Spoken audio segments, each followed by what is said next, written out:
All right, we're going to start now. What's going on, guys? John out here with you. I'm with my partner in crime, Michael Swartout. This is going to be the Red Wings season preview for 2022 and 2023. Michael, as always, it's a pleasure to have you on here with me. And again, we have some of the show notes from last week. This is our chance to finally record it. I'm just going to make a quick announcement and then we'll officially get everything going here. So, we know the Red Wings season will start on Friday with the Montreal Canadiens at LCA. And then it's going to be a couple of games there with the New Jersey Devils off the back-to-back. And then you have the LA Kings on Monday. So as far as the coverage from me with ESPN Plus and NBA League Pass, I'm going to be covering the season wall-to-wall all the way through the postseason. So if you check Twitter Spaces, Colorcast, YouTube, Facebook Live, I'll be all over that trying to get eyes and ears glued to the sets and figuring things out. So if you want that coverage, that's where you go. So hopefully, maybe Mike and I, especially, man, we could probably do some Red Wings games if we get some time. So that'll be cool. That'd be good. I like that. That'd be good. Thanks for having me tonight. Yeah, so we're going to get right into it here. So last season, the Red Wings finished 32, 40, and 10. They were 25th in goals for and 30th in goals against. Their best month was November. They were 7, 6, and 1. Their worst month was probably in toward the January, February side of it, especially February, where they went 3, 8, and 3 going into that part of it. So Yzerman has made a lot of changes here. And Mike, you were on this 100% early with Derek Lalonde with Tampa. What did you think of that hire? I like that hire. He's been with John Cooper. He's seen what it takes to get a winning team together. I'm waiting to see what he does with this team. What his impression is of me on these guys? What changes does he make in the play? What does he do differently that Blashill does? And what does he get out of the players now? That's my thing right now. I'm going to see what he brings right now. Because that's a situation for me too, Mike. When we talk about it, it seems like a culture shock and a change that needed to be made because, look, we know about what was going on between January and February. That was when the Wings were just struggling to hang on to a playoff spot. Yes, it fell in the wild card in the Eastern Conference, right, with the Boston Bruins and the Washington Capitals. That pretty much they weren't going to be able to fall out of that spot. But the Red Wings fell completely out. And what does he bring and what does he change? So this brings me to a couple points here. And you know about this very well. We didn't even have to even put this in the notes about Jeff Blashill.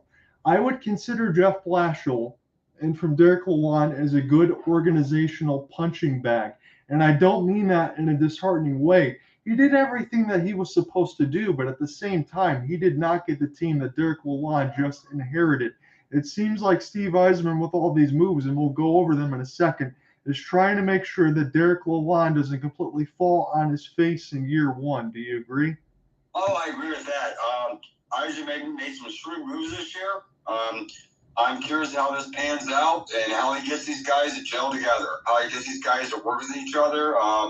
That remains to be seen. Looking forward to it. I want to see it. I want to see him on the bench right now. So I want to see the players respond to him, respond to his coaching philosophy, and let's see these guys play together. Like you said, Yzerman's added some pieces here this year. Kopp and Perron, Kabalik, and he's added some guys who got some promise and stuff. And they're bringing a lot of new guys into the team, and let's see how they work with the existing guys. So let's go over some of those right now. So first, we'll get with some of the departures. It was Sam Gagner, Troy Stecher, remember for a 7th-round pick to the LA Kings, because that was at the time in February and March around the deadline where they needed to make the postseason. They were running out of bodies. So Troy Stecher left. Mitchell Stevens, Oli Ulielvi from the Florida Panthers. He got a little bit of time, but it was quickly found out that there wasn't going to be space for him. And Thomas Greiss, the backup goaltender, had left. But with the additions, as you talk about, Mike, it's Andrew Kopp, David Perron, Stanley Cup winner from the St. Louis Blues. Don't forget, he made the finals there with the Vegas Golden Knights in their first year, and Dominic Kubalik. So just in these three alone, I wanted to stop at this point because I mentioned this a little bit when I talked with Cooper and did some of these games, but not with you yet. When I think about Andrew Kopp, I think about somebody especially from the Winnipeg Jets side, because we used to like that team from a couple of years ago, and then the New York Rangers when they picked them up the deadline. I think Andrew Kopp is a solid second line center that can play a 200-foot game. He can score a little bit. He can play defense. He can do a little bit of everything. And I think that's exactly what Dylan Larkin needs in a second line center, is someone else that can also kind of bring the pain in all different kinds of situations. Yes, maybe the money could be a little bit too long for some of them, but I think for Andrew Copp, that's exactly what the Red Wings need, because by the time this deal is done and by the time the Red Wings are competitive, you might see Larkin and Copp on the second and third line, because you need to start building from within at some point, and the center is a perfect place to do that. Yes, I agree. The only issue I have with Copp is the concussion issues he's had. Yes. That's my only concern right now. I hope he stays healthy and contributes. I agree with you on the second line. I think Dylan Larkin, he can center all the lines. He needs help. He needs help up the middle. Copp is a good addition. He showed it. He can score. I want him to stay healthy. It'd be great. Absolutely. Well, you start with the concussion issues, because I know I brought that up before. I didn't bring that up with you there. Now I appreciate that you did, in the sense of that's the only issues there with Andrew Copp. Is he going to score 40 goals? No. Is he going to get like 60 assists? No. But he's going to do everything else that you need him to do, and that's a stepping stone. We're talking about centers that the Red Wings just don't have. It's pretty much Larkin and Michael Rasmussen able to actually win draws, and everybody else has just been non-existent. So I think that's been a good addition. Now, David Perron and Dominic Kubalik, it's just 2-year deals for both. And I understand that Perron is getting a little long in the tooth, and Kubalik is a really good young forward that I'm surprised, even though the Blackhawks are rebuilding, we're going to be doing that for a while, I'm surprised they let him go. But in the sense of David Perron, you're getting a guy that can throw the fists, score the goals, and headline a power play alongside with Kubalik. As we've said, out of 32 teams in the league, the Red Wings were 31st in power play and penalty kill. And when you have David Perron on the first line and Dominic Kubalik on a second line power play, you're essentially trying to jumpstart what was an incredible line last year of Larkin, Raymond, and Bertuzzi. You need all the help that you can get, especially on the power play and the penalty kill, and that's where I think David Perron and Kubalik are going to do the most damage. What say you? I like the Perron. I like the Perron deal. I think he brings a lot. This guy's going to help out a lot on the line and stuff, especially on the power play. The line needs that. He needs a veteran. He needs those veterans and stuff on that line to help these younger guys. The Perron deal is great. The Kubalik deal is great. Yzerman's only locked in a couple of years in these guys. I think this is going to add a lot. I'm hopeful. I want to see it. I want to see this guy play with the other guys. I really want to see, how he gels with some of the young guys like Zadina and the other guys. Because Lon's gonna move these guys in and out and stuff. But I have some hope here. I thought the Perron signing was good. I liked it. Kubalik, like you said, why Chicago give up on him? I don't know. But I think Yzerman made some good deals here. Only 2 years. He's not locked in longer on these guys.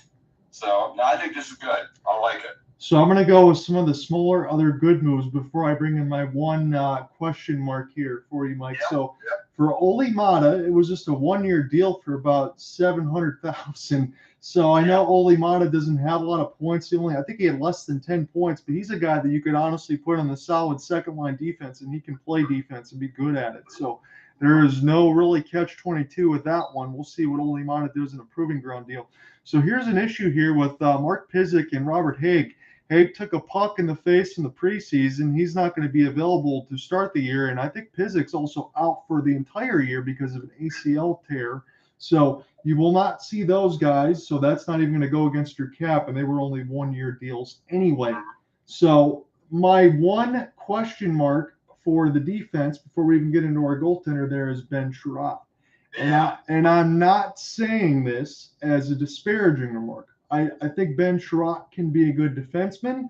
I don't know if I liked that 4-year deal with the amount of money that was thrown in there. I know I had the exact numbers with me on the show about a month and a half ago when we did some stuff at the trade deadline. But Ben Sherratt's going to command a bit of that salary cap, and he's a guy right now that's slated on the first line with Moritz Seider, but he doesn't have a really fluent offensive game. It's all about trying to hit guys as much as he can and play the physical style. But if he doesn't have the skating speed with Seider and he doesn't have the offensive game, I wondered why Steve Yzerman made Ben Sherratt a big target and gave him a long term. Yeah, I've been reading up on Sherratt and stuff. 31 years old, 4 years. That deal kind of surprised me. I wonder what he saw in Sherratt. Obviously he's a defensive person, like you said.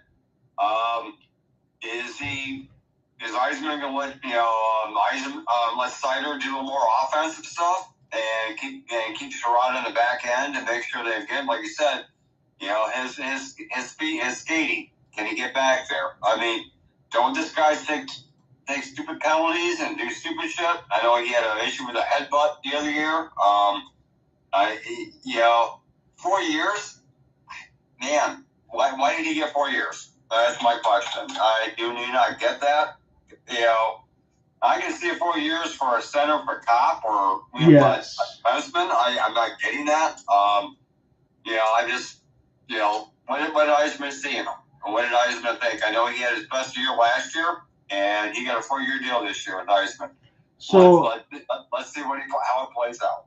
Yes, and I think the one thing I can say this, remember Mark Stahl last year, right? He was pretty good. He was a leadership kind of guy. Maybe Ben Sherratt is going to now fill that role, but at the same time, like you said, Mike, at a 4-year with a decent money term and a cap hit, that's something that is going to, I think, force early in the season Ben Sherratt to play on that first line. But I think Derek Lalonde's got to know, if that doesn't work out, you swap for Olli Maatta quickly, or maybe some of these other kids, and then get things going. So that's what brings me into some of these rookies before we get into our big goaltending acquisition, because I think we have to talk about that one. So Simone Edvinsson, I didn't get a chance to watch a lot of the preseason, but I do want to bring in this point. It was about a month ago when we had the World Juniors, the Canadian teams and things like that. I seen him on Team Sweden. Simone Edvinsson looked very, very good. And also who impressed for Team Canada was Donovan Zabrango. And I'm telling you guys this now, between Simone Edvinsson and Zabrango, I think you're definitely going to see Edvinsson night number 1. That means Friday against the Montreal Canadiens. But I wouldn't be surprised if Donovan Zabrango also gets called up. These guys have tremendous size, speed, skating ability, and they have a bomb for a shot. So, yes, you could be apprehensive to bring a couple rookies into that defensive lineup, but that defensive lineup was atrocious last year. And these guys are going to be a massive upgrade even from their first season. So look out for them. Jonathan Berggren is also another forward that's possibly mentioned, but we'll see if he even makes it through camp. So I want to get into my goaltending acquisition here, Mike, because I know you'll have something on this. So this was before all the free agency frenzy started. It was a trade for a 3rd-round pick and something else that brought in Ville Husso from the St. Louis Blues. Now you're talking about a goaltending tandem of Alex Nedeljkovic and Ville Husso. I think Ville Husso is going to be a solid acquisition, and this is also something to keep in mind. Alex Nedeljkovic is a free agent after this season is over. Ville Husso has signed a 3-year deal. What did you think about that move? Oh, I think Yzerman is protecting his future. I think he is, because you can't. From what I'm reading, if these guys split time, Nedeljkovic had a good year last year, even with defensive issues that they had. I think Yzerman is protecting his future, because he may not have Nedeljkovic very much longer and stuff. Husso's his backup. He's got some good goalies coming up right now. Costa, I saw some things about him. I think Yzerman is trying to. He's looking at the longer goal. He's looking at the bigger picture right now. He understands what's coming up. He knows what his players. Nedeljkovic is a very sought after goalie. I think that was a steal for Nedeljkovic. I thought that was a steal for Yzerman to get him. He did not have the defense in front of him to help him, But this guy's going to be a good player than any other team that has got a defense in front of him. I think Yzerman's just protecting himself. I want to bring home your point on this side of it because I was watching something a little bit earlier because the Hockey Canada, Sportsnet, all that stuff was trying to do their season previews today as we're going through this. And they were talking pretty bad about Alex Nedeljkovic. And I think that they were kind of going on the ESPN Plus side because I know some of those games were brought on that, which kind of made everybody on Valley's side angry, which I get. They were talking about Nedeljkovic giving up 8 goals against the Minnesota Wild, the 9-goal game against the Arizona Coyotes. There's been some laughers there. Remember the getting smoked against the Toronto Maple Leafs. But to your point, Mike, I agree with you. I think Alex Nedeljkovic will have a better season as far as the defense getting better. They should be a lot better. And look, I understand. And I know this is an easy point to make. When your defense is better, you're probably going to get better goaltending. But Alex Nedeljkovic is not as bad as the numbers indicate to me. And I think as long as the defense can do a little bit better than they should have, because they couldn't be any worse. Alex Nedeljkovic got hung out to dry, and now you have a good goalie tandem, as you said, between Nedeljkovic and Husso. So for me, in a perfect world, in an 82-game season, I would split these guys 41 games apiece. It's a 1A, 1B situation, and I don't think you can lose in that regard. I agree with that. Red Wings did not have a defense last year, and you can put a little bit on him, but you can't put everything on him. So. No, like I said, I thought all that stuff for Nedeljkovic was completely unwarranted. Yes, was his goals against average. I'm thinking baseball. My goodness. So goals against average, like 350. Yes, you want it in like maybe the higher part of 2s, because I'll give the Red Wings the benefit of the doubt. The defense isn't going to be world beaters this year, but they should be better. So you'd want Nedeljkovic to probably be like around a 280, 290 instead of like a 350. I mean, let's call it what it is. I think he will be. And as you said, and we brought this up just before we talked about the Lake so Sebastian Cossa is going to get his start with the Grand Rapids Griffins, and I'm not in any rush to bring up Sebastian Cossa this year. I let him get his feet wet as much as they can, and as long as Nedeljkovic can stay healthy, and you got Ville Husso as a 1A, 1B, there really is no backup goaltender in this situation. You give Cossa all the seasoning in the world because, let's face it, if Nedeljkovic does well, and hell, we'll throw David Perron and Dominic Kubalik in. It's a 2-year deal for them, and Nedeljkovic is a free agent after this year. If they do well and they get into a playoff spot, maybe you keep them. But if they're doing well and the Red Wings are fading out, I could see a possibility where Nedeljkovic, Perron, and Kubalik leave, and you get something significant for those kind of players. Even for Perron, that's a little bit older, because I'm telling you, anywhere David Perron goes, he scores, and he does a lot of work. And Nedeljkovic, I think, can be a really good goaltender. Because Carolina, with Freddie Anderson, remember when he got hurt in the playoffs with Antti Raanta, and Raanta had to play all those games? Boy, they probably wish they had Nedeljkovic for some goaltending. Yeah, I agree with that, man. Wow. So go ahead. I think Yzerman, on the onset, I think Yzerman has set himself up pretty good with goalies. I think right now it's a matter of what goalie gets hot and shows the stuff for Derek Lalonde. I mean, a lot of it's defense. Let's see the defense do something good. Let's make some good plays in the defensive zone. I mean, that helps out goaltenders all the time. Everybody. Right? I mean, you got to make your saves here and there. I understand that, but when a defense is giving them wide open goals, you can't stop everything. But defense has got to get in front of these guys and make plays, get that puck out of the zone for these guys. I mean, you got to make a smart play. So let me do this because I had these at the bottom. I haven't looked at these notes in about a week, so I apologize, everybody. So Ville Husso, it was a 3rd-round pick in the 2022 draft, signed for 3 years, $14.25 million. 40 games played last year, 25, 7-6, 919 save percentage, and 2 shutouts. Andrew Kopp was a 5-year deal, $28.13 million, about 5.63 per, 72 games played and combined with Jets and Rangers. 21 goals, 32 assists, 53 points. And as Mike pointed out, it was the concussion issues. But he played with Larkin at U of M. You're going to need some depth down the middle, and I think Kopp can do that. Olli Maatta, the 1 year, 2.25. It was 8 points in 66 games, but he is warranted as a shutdown defenseman. Ben Chiarot, this was the question for both of us. 4 years, $19 million, about $475 per. So that might be one that might stick in the craw. And I don't know if he's going to stay as the number one defensive pairing there with Moritz Seider. But it was 74 games played. And with the trade over from the Florida Panthers, who, keep in mind, they gave up a first-round pick for this guy. 9 goals, 17 assists, 26 points. Dominic Kubalik, a nice team-friendly deal. 2 years, $5 million. I thought he could have got much more. 78 games played, 15 goals, 17 assists, 32 points. David Perron, it was 2 years, $9.5 million. I think that's a really good get, too, because in 67 games played, 27 goals, 30 assists, 57 points for a 34-year-old. So he's definitely still going to be able to bring that pain. Remember, Jaromir Jagr pointed this out, Mike, and we could laugh at this. He said he's still in the free agency line.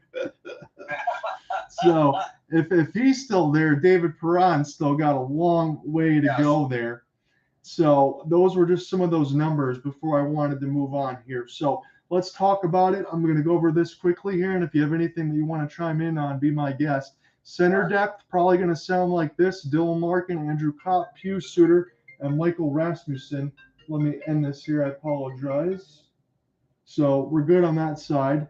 And then defensive depth, Ben Chiarot, Moritz Seider, Olli Maatta with Filip Hronek.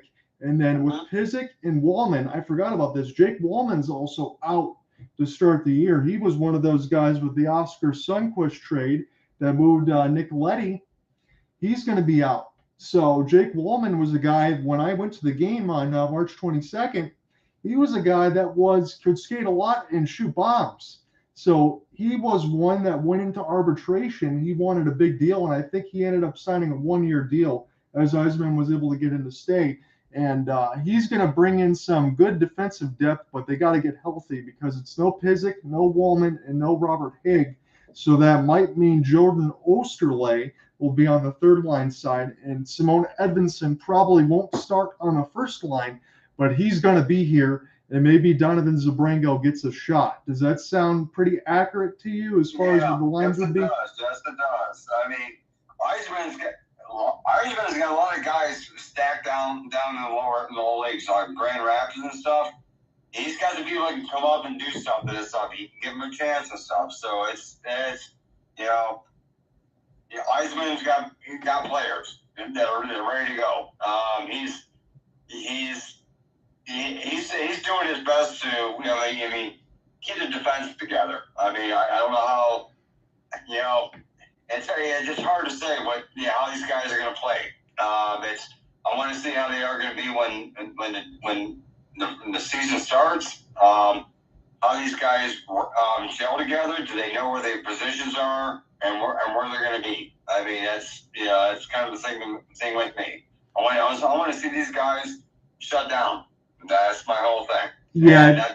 And not do stupid shit. You want to see this situation here for the Red Wings where, okay, we know that Ben Chiarot and Moritz Seider is going to be on that first line to start, but you would expect Simone Edvinsson to quickly shoot up the charts with his size. And here's another name for you on the forward side, and I saw him a little bit in the preseason.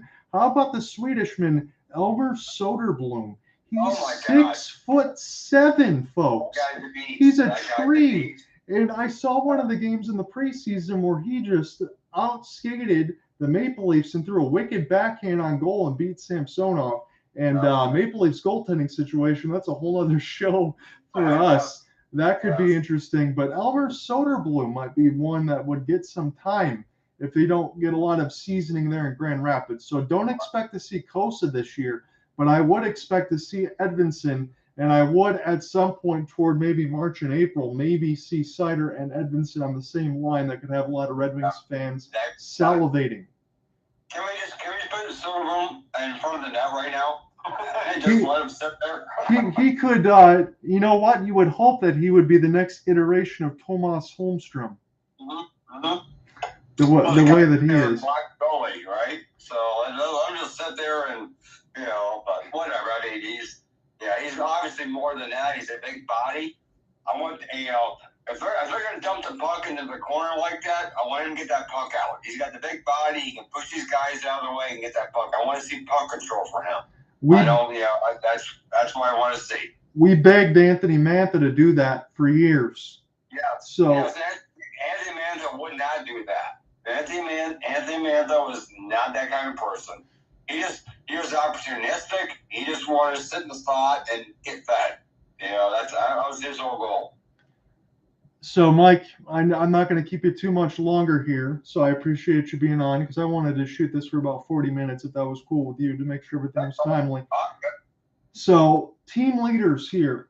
I thought Dylan Larkin had a fantastic year. It was 71 games played, 31 goals, 38 assists, 69 points. I'm not saying this moniker is true, but I hope that this narrative leaves. Dylan Larkin is not a goal scorer. Yes, he is. 31 goals. He is the leader. He is the captain of the team. I thought he had a fantastic year. What did you think about Dylan Larkin's two-way game? I thought it was good. I mean, to me, Dylan Larkin was the best player in that team last year. I've seen him go into games and just take the puck and just start taking it on his own. Dylan Larkin needs to be paid. Had all his contracts up soon. This guy needs to stay here because the Red Wings got nobody better than him. They do not. He's a great hockey player. He's a smart hockey player. And this guy can, really change the game. Now, Olan's got some better players around Larkin. He's not going to be targeted as much. And if the guys that Eisman's brought in, signed in, can take some pressure off of him, he'll do better this year. I think so. So we're talking about 71 games played and 69 points. You might think the ceiling for Larkin here, even for this team, might be closer to 80, 85. I think that's going to go up a little bit considerably. And another number that should go up considerably is Tyler Bertuzzi, because he's not going to have the games where he can't play in Canada.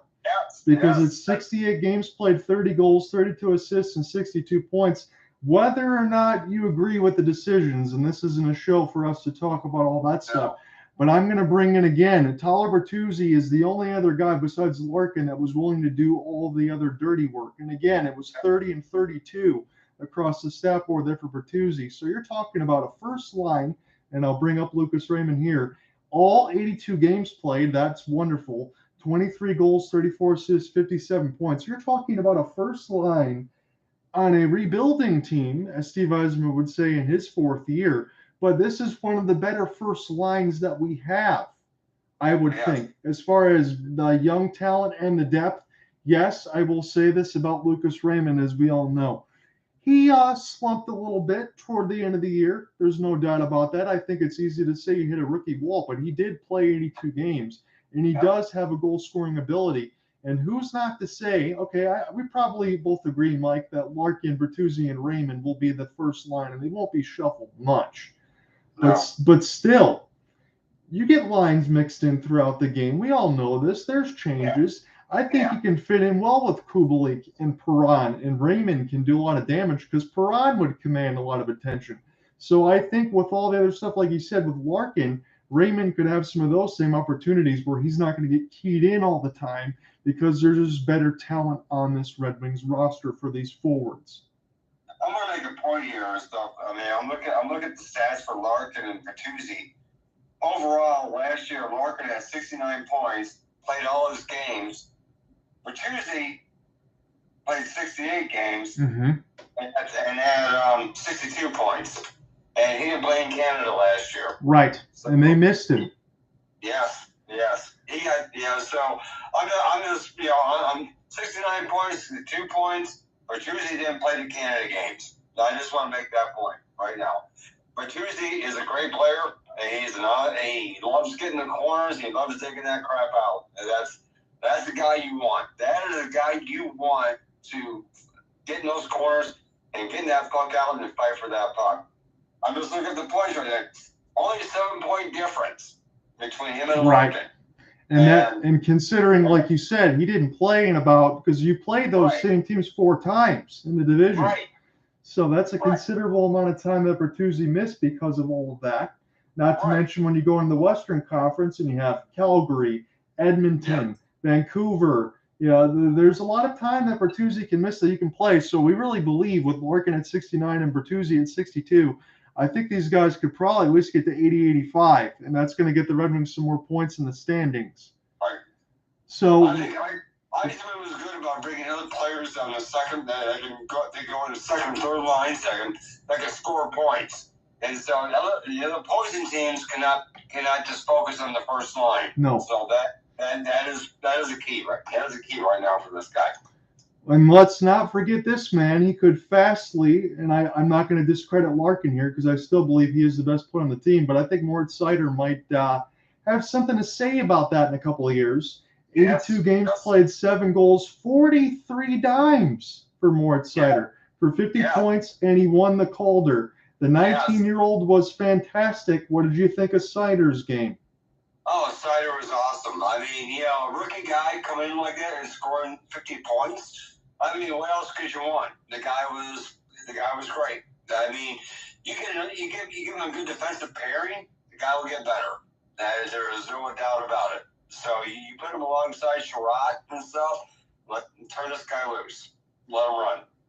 So we know what happened in the Stanley Cup Finals, and I think you and I probably agree if it's not Connor McDavid or Nathan McKinnon, it's probably the other guy in Colorado, and Cale Makar. Cale Makar is probably the best defenseman in the league. He's done some things that we haven't seen. I'm not comparing Moritz Seider to Cale Makar, but Moritz Seider's got some of those abilities to be able to set up teammates and throw that body. I definitely think, because NHL Network said this, I want to make this point. They already had Moritz Seider in the top 10 in NHL defensemen after his first season. So that shows you the promise that Moritz Seider could be able to bring, and especially with Simone Edmondson, if that goes for later of the year, the way that they can both skate and shoot, look out. This Red Wings team and this defense is going to be a lot better, because you remember what Steve Yzerman drafted there, Michael, as far as the Tampa Bay Lightning defenseman, Victor Hedman. Yeah. So when you're bringing in Moritz Seider and Edmondson, that is the big-time ability you want to have on the defense that can shut you down and also make you look stupid. Yes. I mean, I see a lot of promise this year. I want to see how these defensive pairings work out. Sherratt, like you said, is more defensive oriented. Can he, sit back and let Seider do a little more offensive stuff? I think Yzerman, the 4-year deal, whatever. But let's see how it works out this year. I want to see some better defense on the back end and stuff. I want to see these guys shut down these guys and get the puck out. I want to see some puck movement back into the zone. These guys get the puck and get it out. I want a couple notables, and then we'll make a stat adjustment, and then we're going to play a fun game here with Mike. It won't be too much longer, for about 10 minutes here, and then we're going to close out the show.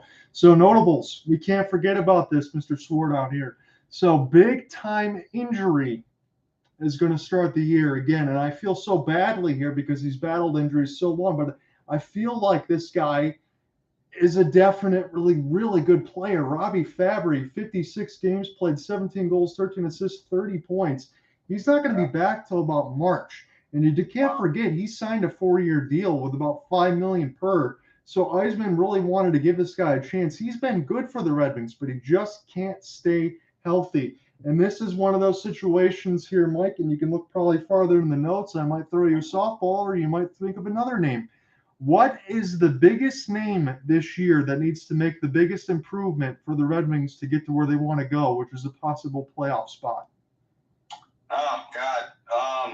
Zadina needs to show up. Zadina, this guy's on thin ice right now. This guy needs to prove he can play. I know he got Jacob Vrana back finally, and these guys talk. Jacob Vrana is my, what do you want to call it, my ace in the hole this year. Can this guy stay healthy this year? Because this guy creates a lot of shit. I know he's not defensive-minded, but this guy can score goals. Zadina to me is my wild card this year. What can he do? So you're going to go with Zadina, the 22-year-old, 10 goals, 14 assists, 24 points. He signed a very nice 3-year bridge deal for the Red Wings. So even he knows, and Yzerman knows, this is a proving ground. This is a big-time opportunity for Zadina to prove what he can do. and hopefully not the last indictment left from Ken Holland as far as being a high first-round pick not doing anything. So Zadina, I hope that it all works out. Nobody in Detroit, I think, has any ill will towards Zadina. They just want to see him live up to his potential. No, not at all. I mean, Zadina's kind of been hanging on the outskirts and stuff. He's never showed us his thing and stuff. And I'm hoping Daryl Kalon brings out the best of him and let this guy go and stuff. I don't know what his relationship with Blashill or what with the system he was working in. But is it a system? Is it his own personal thing and stuff? But he's got to show something this year because he was a high draft pick. This guy's got to show what he can. So I'm going to say this in all honesty. I ultimately respect you for going for Zadina first, because then I'll have to take the absolute layup and slam this one out of the park here. Jacob Vrana. It's been 2 injury-filled seasons, like with Anthony Mantha there for the Capitals. So again, if you're talking about these 2 guys in exchange for what they were traded for, both of them have been hurt. Vrana, 26 games played last year, 13 goals, 6 assists, 19 points. The absolutely cruddy part of it last year was he was injured right in camp. Yep. So that's we need Jacob Vrana for a whole season. This guy needs to play a whole season because this guy brings a whole new element to their game. Because defense cannot ignore this guy. This guy is a goal scorer. He's opportunistic, but he's a goal scorer. You get this guy, his time. I mean, keep him healthy for the year. This guy will do some damage. So I'm going to project this. With Perron, Kubalik, you have more games from Bertuzzi. You have Larkin probably making another improvement there with Lucas Raymond. I don't think there's going to be a sophomore slump for Lucas Raymond or Sider. But I'll project this for Vrana. In 26 games played, 13 goals, I think Vrana can get you 35 goals. I know that sounds like a lot, but I believe in his goal-scoring ability. The only thing that needs to be figured out for Vrana is if he can stay healthy. Because this guy is an absolute speed demon. And he is someone, like you said, Mike, you cannot ignore him when he's on the ice. You remember the 5-goal game he had when he first came over from the trade. Yeah. So Vrana's got all sorts of abilities. And the reason why the Red Wings were able to pick him up from the Washington Capitals, not because the Capitals thought he couldn't play. When you have Backstrom, Oshie, Kuznetsov, Ovechkin, you don't have room. No. So I thought the Red Wings made a good move to get Mantha over there for Vrana. They just need him to stay healthy. And if he can do that, you're talking about Jacob Vrana also being on a second line. And I'm not trying to sound too hyperbolic or too crazy about what I think the Red Wings can do. You're putting Vrana on a second line with the speed that he had there with Perron and mix whatever you want there. That is dangerous. So that's been the problem with the Wings. They've not had a second line. They've not had a dangerous second line. And you get Perron on that line, you got Vrana on that line.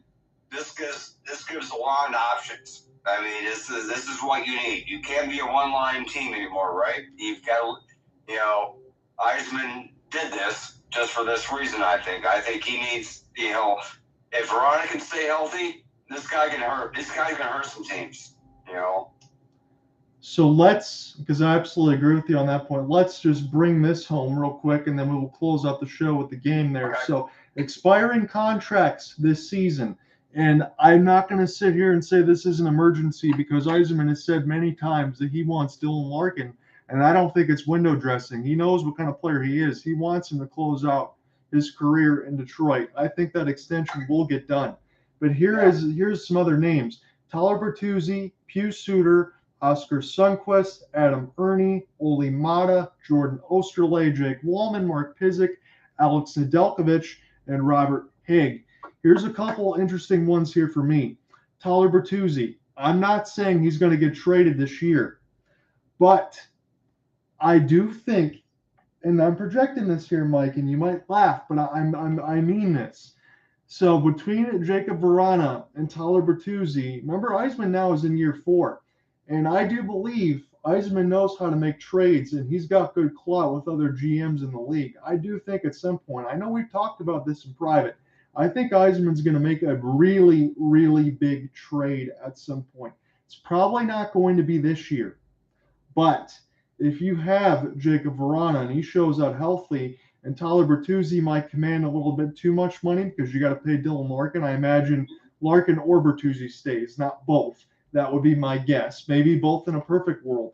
But my point being is this: with Jacob Verana and Tyler Bertuzzi, you could have one hell of a trade package that could bring you a superstar. Am I crazy? Yeah, man. This is my problem. This is my problem with that line of thinking. I understand what you're going after here, but Tyler Bertuzzi creates so many opportunities.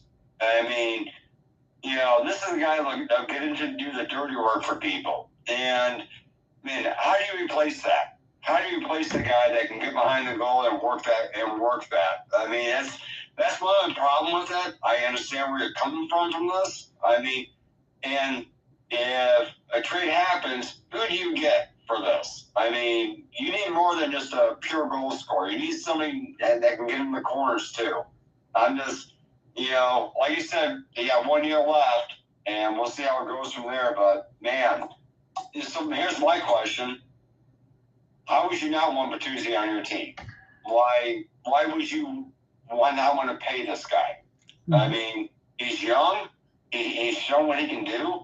I mean, this guy had a great year, not even playing in Canada. I mean, this guy's going to command some money. I understand that, and they're going to give a lot of money to Larkin. I mean, man, what's your take on that? I'm just giving you my opinion. So when I look at it over the last few years now, as I said, it's year 4 for Yzerman. He's been doing a lot of house cleaning as far as that salary cap situation. I'm not saying it's Kel McCarr or Nathan MacKinnon. They've been locked up long term. I know this is nuts. And I'm not saying Connor McDavid. Leon Draisaitl might be available. I really think Ken Holland might make Leon Draisaitl available or something like that. I don't know how you package that type of deal, but I believe Steve Yzerman and Ken Holland, they're going to owe Steve some favors. I think Steve's going to be able to get something significant there. How do you replace somebody like Tyler Bertuzzi? As you said, he plays a good 200-foot game that not a lot of players play. So if you make that trade, I think Yzerman's going to have that winning hand to be able to get somebody to trade like Bertuzzi or Verana. You'd have to get somebody like a Draisaitl. Is that going to happen? Maybe not right now this year, but I do think within probably next year or after in 2024, there will be a mega star coming into Detroit. That's just a feeling that I have, but I wanted to project that as we're talking about some of these free agents. I think Larkin stays. I think Verana or Bertuzzi might go. That is just me. So let's keep an eye out for that when we get into the March portion. So I agree. So right now, I want to see how the first part of the season goes through December and see where we are. I want to see where we are in the standings, who's doing good or not, and does Yzerman feel the need to trigger something. I mean, that's that's kind of. I want to see where we are at the first half of the season. Let's go from there. Let's see if Verana stays healthy. Let's see if Bertuzzi produces more with playing Canada this year. So I agree with all those points, and I want to close out the show with this. It was 32, 40, and 10 for the Red Wings. And if we scroll down the bottom of our notes, it's where we're going to be now. That was 74 points in the Atlantic Conference. Again, it was the Florida Panthers with the President's Trophy with a $1.22. Sometimes when you win the President's Trophy, you don't win the whole thing. That's happened to the Red Wings before, but Florida is still a good team. The Toronto Maple Leafs, yes, we can all laugh about the first round woes, but I still think Toronto, that is one of those teams. If they get out of that first round, they can always definitely have a shot to win the cup, but they got to win a series. That's how it starts. Yeah. And then the Tampa Bay Lightning, they were beat up when Nikita Kucherov and Stamkos and some of those things at the end, and that's why they lost to the Colorado Avalanche, who I thought was the best team, and the best team did win the cup. No doubt about that. So where does that leave the Red Wings?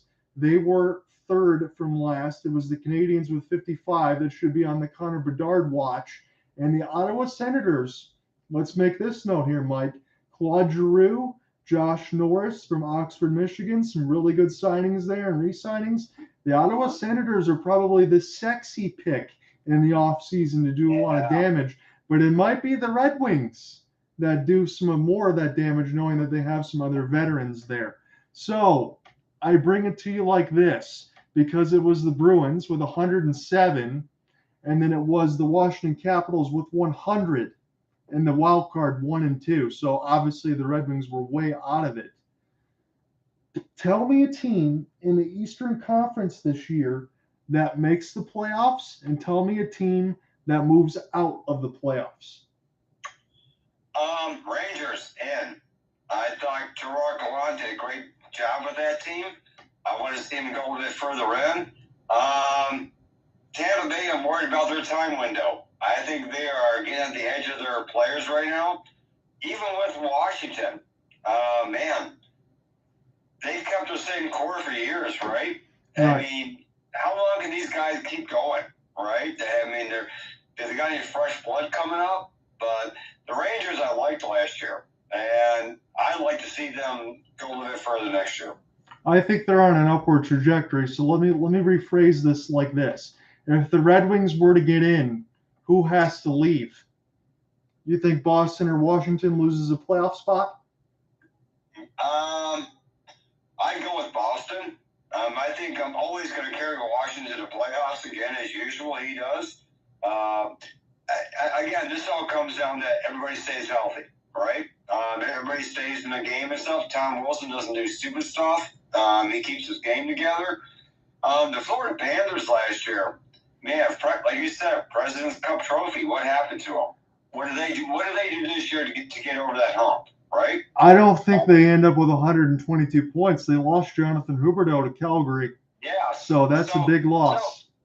So if you got a moment, let's talk about all the big trades. Calgary reloaded after they lost their players. Oh my God. I talked about this here quickly, Mike, with Cooper Hopkins, because I do some games with him, and he's the Calgary Flames resident expert. And I got a chance to ask him the other day, okay, you went into a season where you lost Johnny Gaudreau, Matthew Tkachuk, both went over 110 points. Who did you bring in? Jonathan Huberdeau, Mackenzie Weegar, and Nazem Kadri. It's a hell of an offseason there in a rebound. Oh my God. I mean, it's like Calgary lost everybody. All of a sudden they gained all these guys back. I mean, how does that happen? And what about what's that, Tkachuk, Matt Tkachuk going down to Florida? That could be big for them to replace Huberdeau, no doubt about it. Yeah. I mean, a lot of things remain to be seen about how the season works out and stuff, but it just amazes me. I mean, Florida they stunk in the playoffs, and it's like it's like we see the Red Wings do this. They win the President's Cup back in the years and just flop. What's exciting about this is all the players that have moved around and the deals that got made, and the big time players got moved, and Calgary just reloaded. It just seemed like it was amazing how they just did that. So, did Cal McCarr go out to New York Islanders? Is that where he is now? No, Cal McCarr stayed. It was Nazem Kadri that was supposed to go to the Islanders. Nazem Kadri was supposed to, but he signed with Calgary. They gave him a long extension. So Calgary was able to take the losses of Gaudreau and Tkachuk and turn it into Jonathan Huberdeau, Mackenzie Weegar, Cole Schwinn, a first round, and Nazem Kadri. So that was a hell of a rebound there. How does Calgary have that kind of money? I mean, good God, they just mortgaged their whole future on this. Johnny Gaudreau was one of those guys that could have commanded about 12, 13 million. They were ready to pay him the max amount and put his number in the rafters to be an all-time closeout participant. I know that for sure from what Cooper was telling me. And because of the money that they didn't pay to him, that allows them to go ahead and sign that. So what that tells you, in the NHL, these GMs are not allowed, they're not afraid, I should say, to be able to make big-time extensions to players when they want to get their services and keep them around and not have to deal with free agency. And that's what we saw with Calgary. I want to bring this out in the East, and then we'll go to the West and close it out. So this was my question, and then when I asked Cooper this, because we got your thoughts, I told him, give me a team that will get into the postseason that didn't last year, and give me a team that's going to get out. Just like you, he said the Boston Bruins, because of all the injuries that they're going to start with at the beginning of the year. No Bergeron, no Marchand. Yes, they got Pasternak, and they're trying to bring in David Krejci. They got some injuries in the back end. That could cripple them for a couple of months. And you cannot fall in the Eastern Conference when you have the Panthers, Maple Leafs, Lightning, Hurricanes. Those teams are dominant. I understand that the Colorado Avalanche won the Cup, but I'd be hard-pressed. Again, they are the best team, but I'd be hard-pressed to tell you that the Eastern Conference doesn't have those better teams that scare you a little bit. It's a bloodbath in the East. Yeah. So he said Boston out, and he goes, I'm actually going to go against you, John, against the grain. I'm going to put the Red Wings in. And he goes, I said that not because of you. I think with all those other moves and they stay healthy, the Red Wings will beat out the Bruins for a wild card spot. That's what he told me. For me, if the Red Wings were going to get in, I don't think they will this year. I think they're going to flame out probably around March and April. They're going to stay more relevant. Through January and February, they might fall late. That's where I have them. My one team that's in possible danger, I'm going to flip on the other side with the wild card. As much as I love Alex Ovechkin, and I bet he gets another 50 goals, that team is banged up too. How long are they going to be able to keep that together? And is Darcy Kemper the answer? That's my question. I think the Capitals will be out. Yeah, I don't. The Darcy Kemper acquisition. I mean, it's all, like I said this to you all the time. It's always the defense in front of him. I mean, can the guy make the saves when he needs to? I mean, I don't know how. I agree with you. I don't know how long Washington can keep this up, and that's a big question. Ovechkin can score goals, but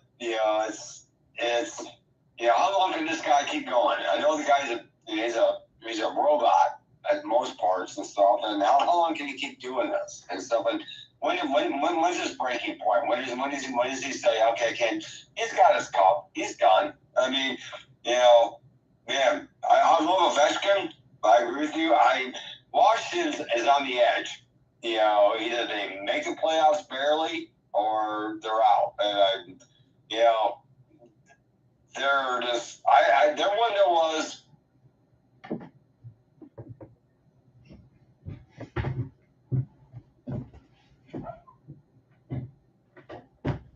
So I lost Mike there as far as some of the other stuff. But when we close out with the West, and then I will close out the show, it was just a sense of what other teams were going to be able to make it and who was going to leave. I think everything else is going to stay that way in the West. And from I know what he was going to tell me, it was one of those situations probably where the Dallas Stars or the Nashville Predators might be one of those teams that are out. And that's where we would end up closing the show at. So I'm going to close everything out on the YouTube side, and we will talk to you here shortly. If I can get Mike back on here for a speakerphone side of it, I will do so. I just want to get that clarified, and then we will close out.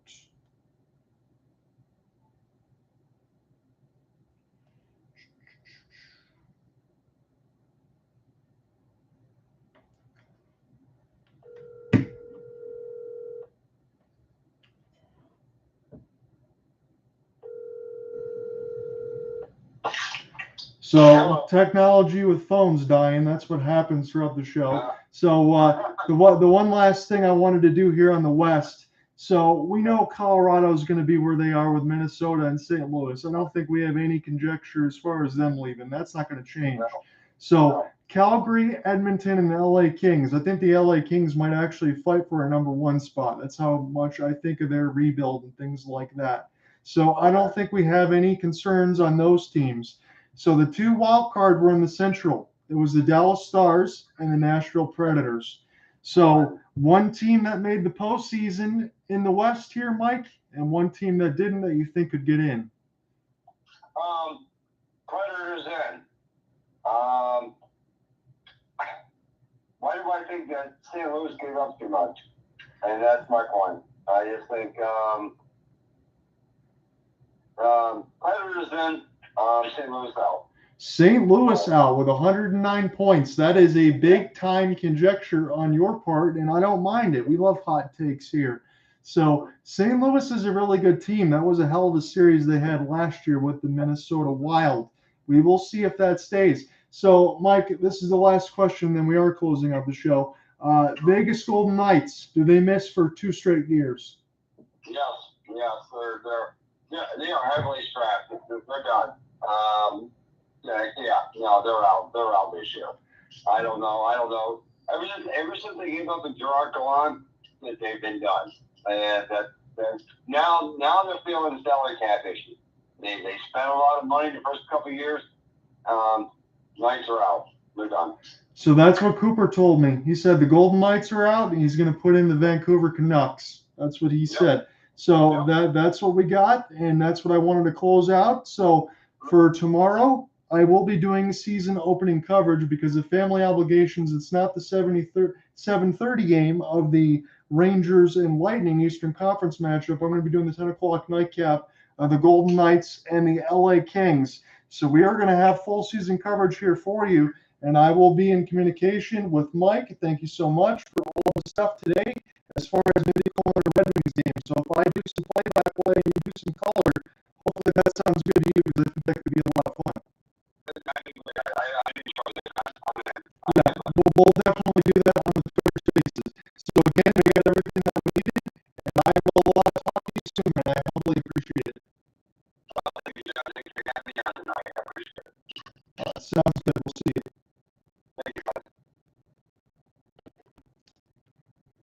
All right, guys, that's going to be our show. I appreciate you sticking around, and I appreciate anyone that's sticking around with the momentary phone lapse there for about a minute, because sometimes with technology, phones die. So I will be here tomorrow for the call of the Golden Knights and the Kings. Look, I know there's baseball playoffs and all that other stuff going on. We got some good games with the Guardians and the Rays, and we did the 2 out of 3 in the wild card, and the Guardians won the series. I want to get the NHL opener. We're going to mix in between NHL and NBA this season with ESPN Plus and League Pass. So this will always be on YouTube as far as doing the game. So it'll just be me, as you see right now, doing the commentary because I can't show the videos. So that will be there. So between that coverage, that's what you got. And then you have the stories and play-by-play coverage at hopesportsguide.wordpress.com. So if you ever want to read the coverage after listening to the broadcast, maybe you listen to me while you got the TV or whatever you're doing, background noise, I humbly appreciate it because we're going to cover the NBA and NHL season from its beginning all the way through the playoffs. And then when we get into the playoffs, because normally when I work with Cooper Hawkins a lot, he's always the resident Calgary Flames expert. So if it's a Flames game, I'll be doing color. If it's everything else, I usually do play-by-play. But I'll ask him if he wants to reverse a little bit more because I want to let him get some shine in there too because he's always just as good as I am, if not better. He's got that lovely smooth butter voice that I do not have. So I appreciate it, guys, on the season preview, and I will see you